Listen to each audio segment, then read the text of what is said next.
بدكم لسه بتطلبوا.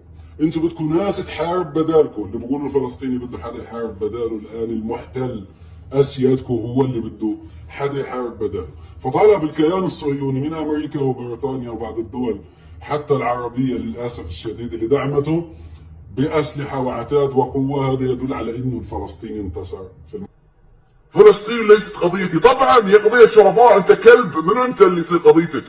اذا صارت قضيتك مصيبة اصلا. والله القدس ليست قضيتي، طبعا مو قضيتك. قضية ناس عندها عدو مسلمين. انت كلب ابن 16. شلون تصير قضيتك؟ اصلا غلط اذا صارت قضيتك. على شك بنفسي. منع ائمه وخطباء المساجد في المغرب من ذكر اسم فلسطين بقرار من الحكومه المغربيه. ولو كان عندك شرف كنت فهمت ان الفلسطيني يدافع عن شرفك وشرف القدس وشرف الاسلام ويرجع هيبتك في كوكب الارض، لكن مفهوم نصرة المظلوم مو موجود عندك، ما تفهم الاشياء. السلام على من اتبع الهدى، والسلام على كل الأحرار في العالم أينما كانوا، ولا سلام للعبيد أينما كانوا.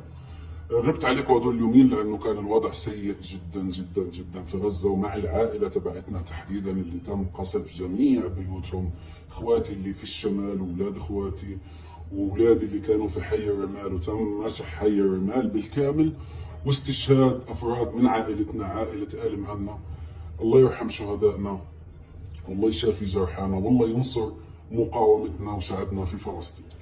نتكلم في أكثر من قضية، قلنا نتكلم في أكثر من قضية. نبدأ بالقضية الأولى، قضية الاجتياح. يا جماعة، الاحتلال بيهدد باجتياح فلسطين صار له مدة، واليوم سمعنا إنه الامريكان بتدخلوا لدى الاحتلال عشان ما يجتاحش قطاع غزه. وهذه كلها كذبه، لا الامريكان ولا الصهاينه يستطيعوا اجتياح قطاع غزه. اولا، اكذوبه الصهاينه والجيش الذي لا يقهر انتهت، وبالدليل اعطيكم دليل. الدليل الاول هو طوفان الاقصى، لما استطاعوا مجموعه من الشباب شبه المسلحين، يعني اسلحه خفيفه وعلى موتوسيكلات، انهم يجتاحوا غلاف غزه. وعندما تقول غلاف غزه، هي اقوى حدود عملوها الصهاينه مع العالم كله، كانت حدودها مع غزه.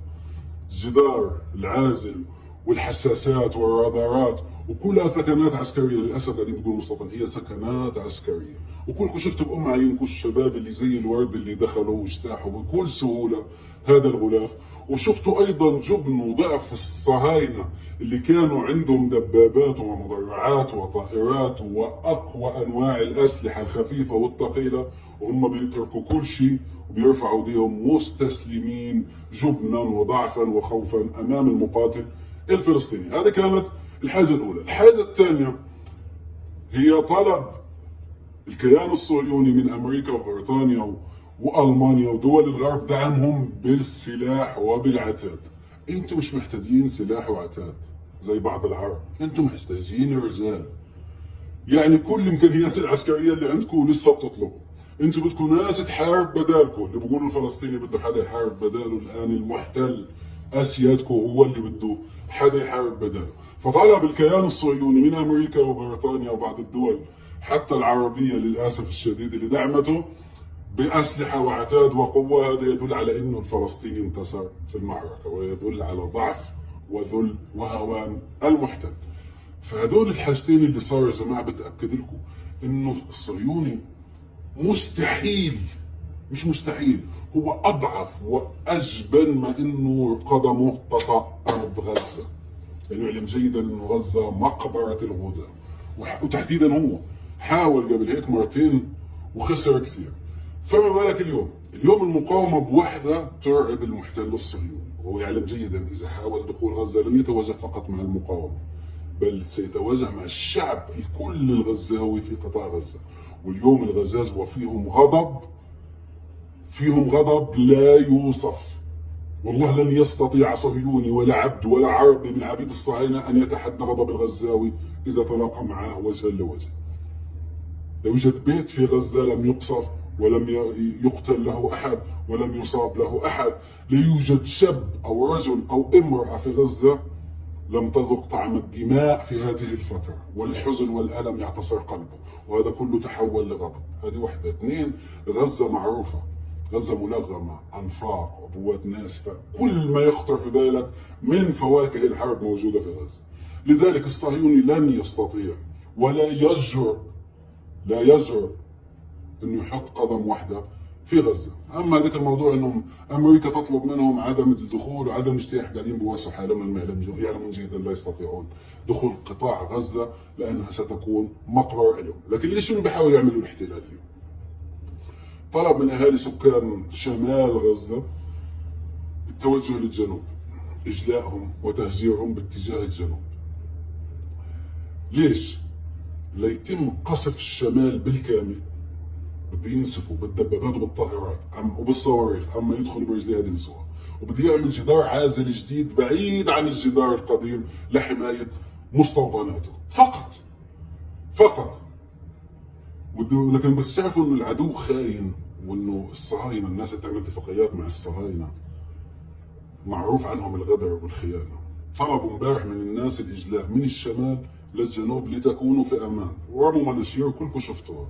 تخيلوا القوافل اللاجئين اللي خارجه من الشمال على الجنوب بحثا عن الامن بناء على طلب الصهاينه انه احنا هنقصف اخلو. تم قصف قوافل اللاجئين وهم في الشارع. شاحنات تم قصفها من قبل المحتل اللي هو اللي طلب منهم هنعطيكم الامان بس اطلعوا. تخيلوا الصهيوني لحد وين؟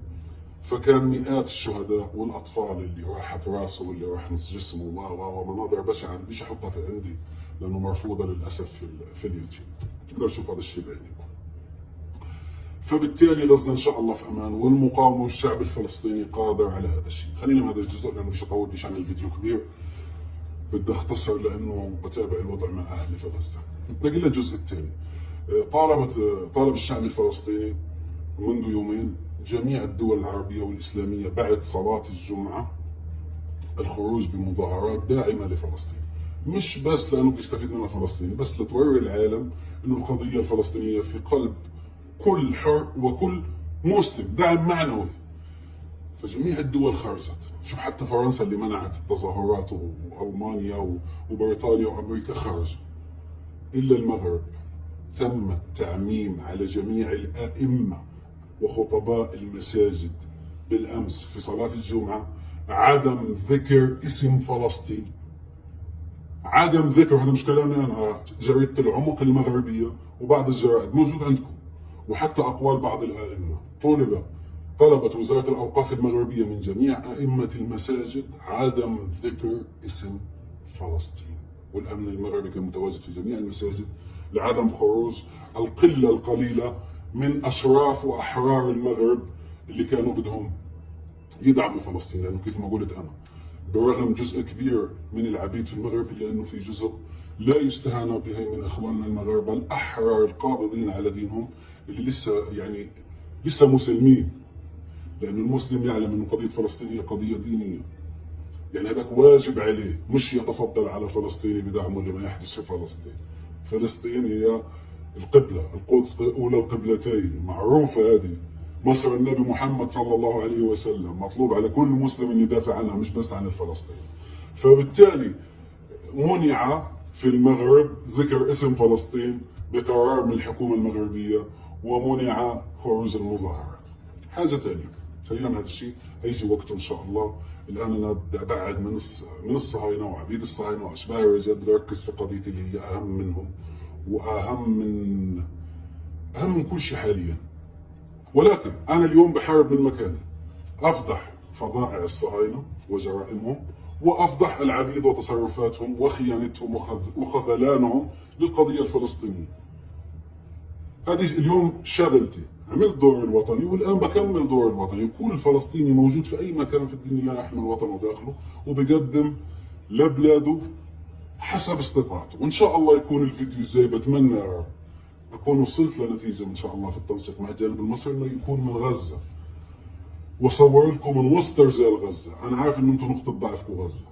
كثير من الجبناء والعبيد في العرب بشكل عام يشعر بالقزم والصغر أمام الطفل الفلسطيني مش الرجل الفلسطيني، مع العلم الأحرار في العرب يتباهون ويتفاخرون بالفلسطيني، لأنه مازال الفلسطيني بيسمع للعالم انه في العربي وفي المسلم رجال قادرين على صد المحتل.